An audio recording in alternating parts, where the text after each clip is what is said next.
Relax your body.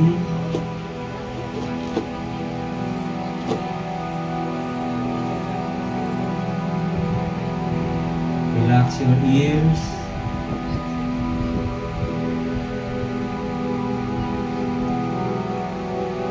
Pagtapos ko ng Gora Angga, tapos kayo naman ang pakikinggan ko.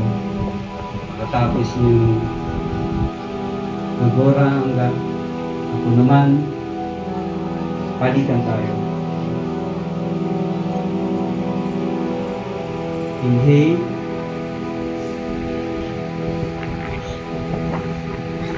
Exhale.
Chant nyo, pakinggan ko yung Gora Angga.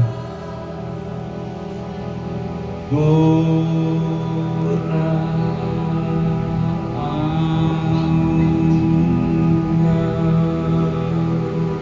Kayo naman.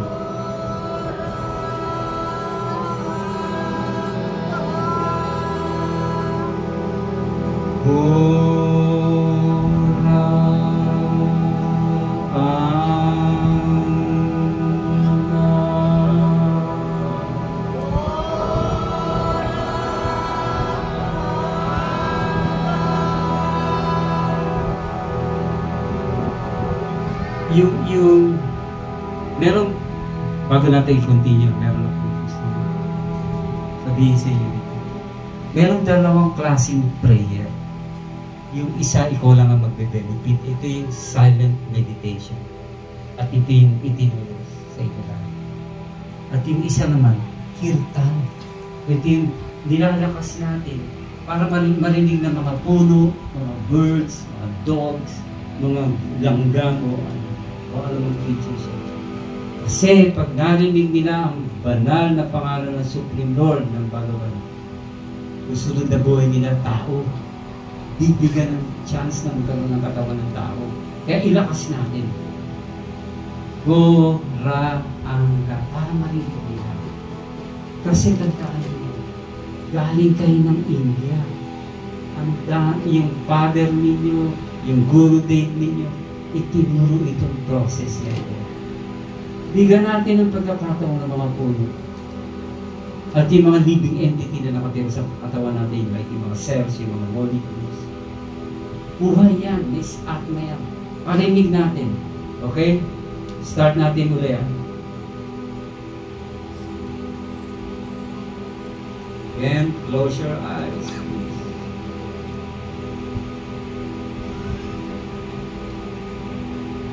Gora Angga.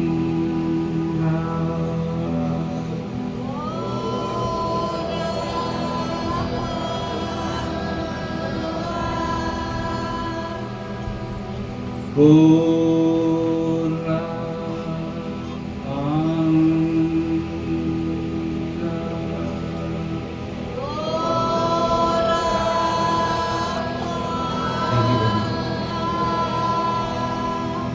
Gora Angga.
Thank you very much.